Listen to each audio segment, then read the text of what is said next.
Setiap zaman ada generasinya, setiap generasi ada zamannya. Era kepemimpinan baby boomers dan Gen X kini telah lewat dan harus digantikan oleh era kepemimpinan baru, yaitu era kepemimpinan milenial. Pemimpin milenial dilahirkan dan dibesarkan di tengah-tengah tantangan-tantangan era baru. Krismon tahun 1998, alam demokrasi dan reformasi, gejolak sosial politik berbau sara di awal tahun 2000-an, revolusi digital, internet, media sosial, apps di pertengahan tahun 2000-an, krisis global tahun 2008, dan terakhir revolusi industri 4.0, big data, AI, IoT, hingga blockchain. Karena dilahirkan dan dibesarkan di tengah-tengah tantangan era baru, maka pola pikir, pola tindak, kecepatan respon, dan solusi yang mereka tawarkan kompatibel dengan situasi dan tantangan era baru. Pemimpin milenial terlahir untuk menjadi obat penawar dari carut-marut persoalan era baru. Pimpinan baby boomers dan Gen X sebaliknya, mereka terlahir dan dibesarkan di era lama yang berbeda sama sekali, decoupling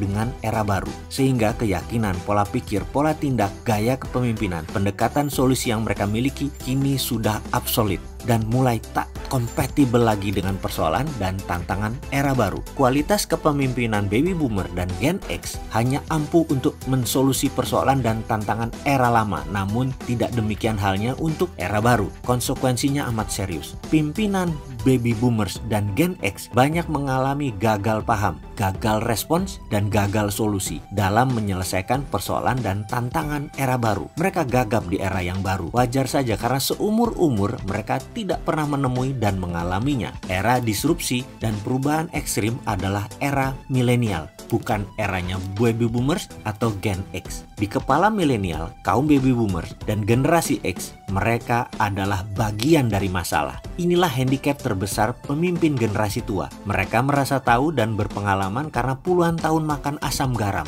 Ketika perubahan kontinuitas, maka pengalaman puluhan tahun itu menjadi aset atau keuntungan. Namun jika perubahan berupa patahan, maka justru menjadi liabilitas pengetahuan dan ilmu mereka itu. Jadi beban sebenarnya generasi X dan generasi baby boomer itu. Ya, karena dengan adanya decoupling, pengalaman panjang itu tidak relevan dan tidak terpakai di era yang baru. Nah, masalah peliknya justru di situ. Skill terpenting seorang pemimpin di era perubahan patahan adalah unlearn, yaitu melupakan seluruh warisan. Warisan apa? Pengetahuan, pengalaman, resep sukses masa lampau, lupakan, nggak jalan di era baru. Ya, karena dengan begitu seorang pemimpin bisa cepat move on dan lebih agile menghadapi persoalan era baru yang sama sekali beda. Persoalan terbesar pemimpin baby boomer dan Gen X adalah mereka masih terobsesi dengan pengalaman dan resep sukses masa lampau sehingga sulit unlearn dan move on. Sebagai pemimpin baby boomer dan Gen X bermasalah dengan dirinya. Tak heran jika kini banyak organisasi yang diam saja jalan di tempat, tak melakukan action apa-apa menghadapi disrupsi karena kepemimpinan mereka masih dominan dipimpin oleh baby boomers dan Gen X yang gagal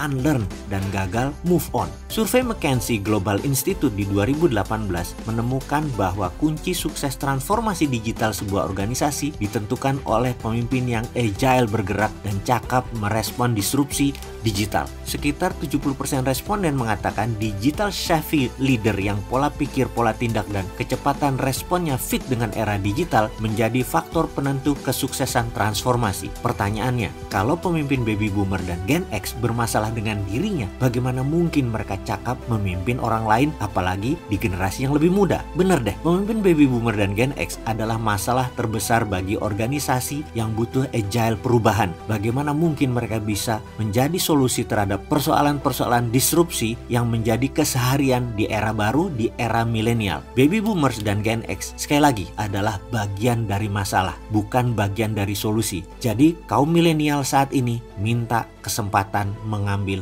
alih pimpinan.